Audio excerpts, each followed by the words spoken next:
सर्राफा market के लिए जैसा मैं ये कहना चाहूँगा, धनतेरस के दिन ये माना जाता है कि जब आप कुछ सोने या चांदी के सामान खरीदते हैं तो वो शुभ माना जाता है।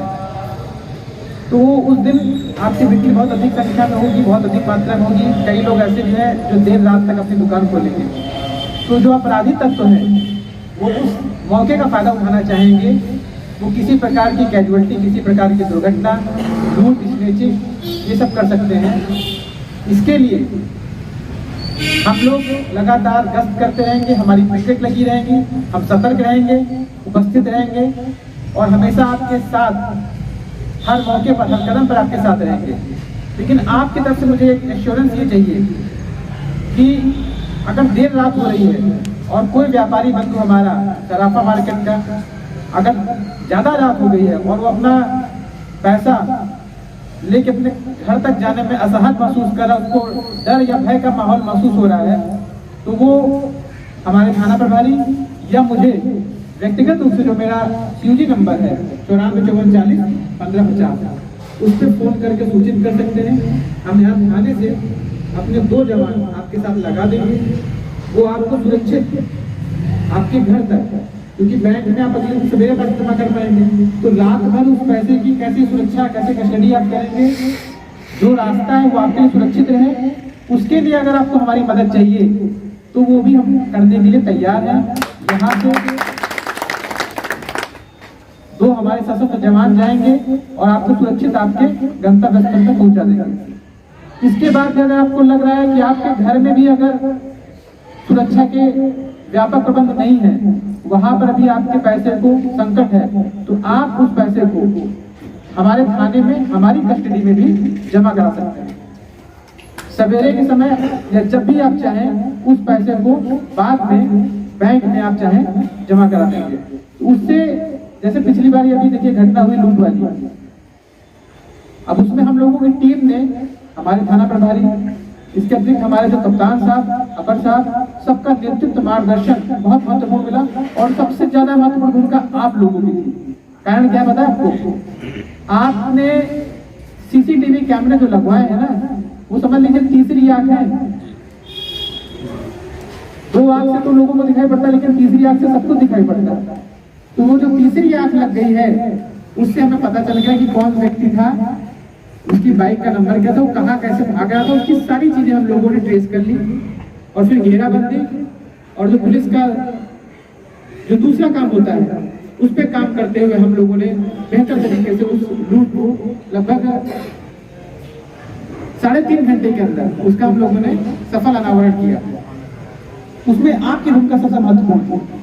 तो मैं दूसरी चीज जो हमारे सर्राफा मार्केट के, जो हमारे बर्तन बाजार के जो भी हमारे बंधु, जो भी यहाँ गणमान्य व्यक्ति बैठे, उनसे मेरा ये निवेदन है, एक बार फिर से आप अपने CCTV कैमरे का फोकस चेक कर लीजिए कि कोई व्यक्ति अगर आपकी दुकान में आ रहा है तो ऐसा तो नहीं कि उसका चेहरा ना दिखे। कई बार फोकस ऐसा लगा होता है कि उसका पीछे का आपको हिस्सा दिखाई पड़ रहा है, अब पीछे के हिस्से से देख के तो कोई बचा नहीं पाएगा, उसका चेहरा दिखना चाहिए। तो देख लीजिए कि उसकी किस फोकस पे लगा है, उसका क्या एंगल है, ये चीजें थोड़ा सा आप ध्यान देंगे और उसको सही जगह पे अगर कर देंगे तो कोई भी व्यक्ति भाग के निकलने वाला नहीं है। जैसा वहां पे हुआ था, वहां पे एक कैमरा ऐसा लगा था जिससे पीछे आ रहा था, लेकिन दूसरा कैमरा ऐसा लगा था जिससे सामने का फ्रंट का पूरा चीज एकदम क्लियर दिखाई पड़ रहा था। तो एक बार फिर से आप देख लीजिए, किसी का अगर CCTV कैमरा खराब हो गया है तो कल मैकेनिक को बुलाइए, परसों धनतेरस का त्योहार है, कल मैकेनिक को बुला के उसको सही करवा दीजिए। तो पहली चीज तो आपकी सुरक्षा के संदर्भ में चोरी, छिनैती, ये सब की कोई घटना ना हो, इसके लिए हम लोग तत्पर हैं। दूसरी चीज यातायात के संदर्भ में, आपको पता है त्योहार के संदर्भ में भीड़ बहुत होती है। भीड़ के संदर्भ में अगर व्यापारियों की दुकान के सामने लोगों ने अपने वाहन को बेतरतीब तरीके से खड़े कर दिए, आड़े तिरछे खड़े कर दिए, तो उससे क्या होगा? सभी लोगों को आने जाने में समस्या होगी, दिक्कत होगी। तो हमारे दुकानदारों का भी यह कर्तव्य है, उनकी जिम्मेदारी है, उनकी जवाबदेही है कि जो भी व्यक्ति उनके दुकान के सामने सामान लेने आ रहे हैं, उनके वाहन को करीने से सही तरीके से उसको खड़ा कराएं। जिससे कि यातायात व्यवस्था जो है वो सुचारू रूप से चल सके, किसी अन्य व्यक्ति को कोई समस्या न आए। कोई व्यक्ति हो सकता है कोई दवा लेने अस्पताल जा रहा है, किसी को कोई और जरूरी काम हो, किसी की ट्रेन हो, तो ऐसा ना हो कि भीड़ के कारण जाम की स्थिति आ जाए और किसी आम शहरी को समस्या या दिक्कत का सामना करना पड़े। हमने अभी आपके जो थाना प्रभारी महोदय हैं उनके साथ हमने मिलकर एक प्लान भी बनाया है कि उस दिन, अभी जैसे मैंने देखा जब मैं फुल पेट्रोलिंग करते हुए आ रहा था तो मैंने देखा कि भारी वाहन जो ट्रक है वो भी चल रहे थे। तो अब त्योहार का समय है, बच्चे हैं, महिलाएं हैं, ये सब अगर मार्केट में रहेंगे उसमें भारी वाहन चल रहे तो दुर्घटना होने की संभावना बढ़ जाती है। तो हमारी कोशिश यही है, हम उस दिन यातायात में भारी वाहन जो है, जो ट्रक डंपर है, उनको पूरी तरीके से यहाँ पर प्रतिबंधित कर देंगे। वो हमारे मार्केट जो एरिया जहाँ भीड़ भाड़ वाला जो अति व्यस्त इलाका है वहां पर वो नहीं जाएंगे। इसके अलावा आप सबकी भी जिम्मेदारी है कि 4 पहिया वाहन लेकर भीड़ भाड़ या मार्केट वाले स्थान पर उस दिन न दिखाएं। ये आप सबकी भी जिम्मेदारी है।